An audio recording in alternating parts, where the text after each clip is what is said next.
No, I'm stuck. What? Oh no. Hello. My name's Teacher Mike. Good to see you. Idioms, phrasal verbs, grammar. Yo, what's up YouTube?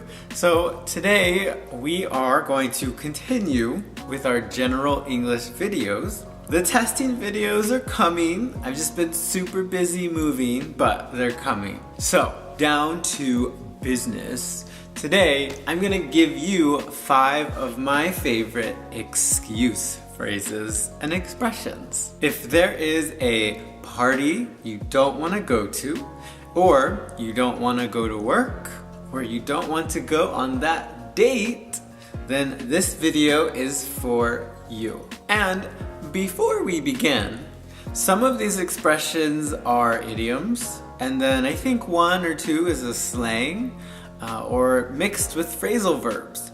All of these are very similar, but I will tell you which expression is which English concept as we go. All right, to the list. Okay, number 1, under the weather. This is one of the most common idioms in the English language, so you should know it. And it means when you are feeling a little sick, so you can't do something. So let's say, for example, Jack asks you out on a date and you say yes. But then Chris texts you to remind you of your date with him. And you forgot you said yes to that date too. Obviously, you can't be at 2 dates in the same night. But you don't want to hurt anyone's feelings or be rude. So what do? Well, you make up an excuse and you can say, "Sorry, Jack, I'm feeling a little under the weather." Perfect! So a native speaker will understand that you can't go out. And maybe you're sick, maybe you're not, but we know you can't do something. Okay, number 2. To be slammed. So, no date with Chris. Or was it Jack?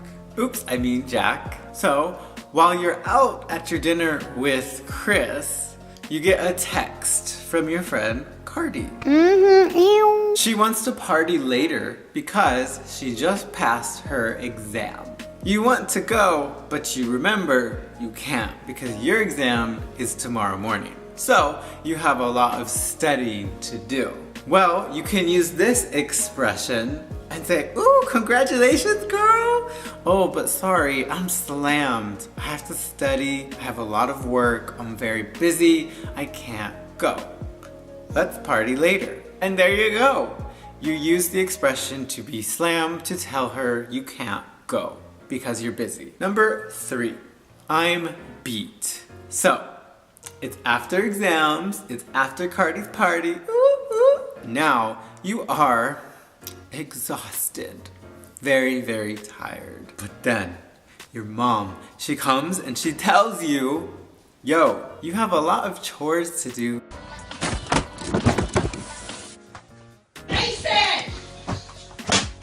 Yes, Mom? And you're like, "Ugh, come on, Mom. I'm beat. I'm so tired." So you can use this phrase, beat, when you need a break, when you need a little more time to do something because of your exhaustion. Number 4, feeling it.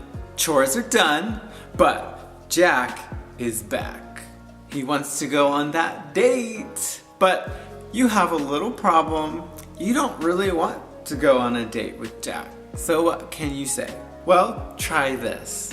"Hey Jack, I'm not really feeling it. Can we just be friends?"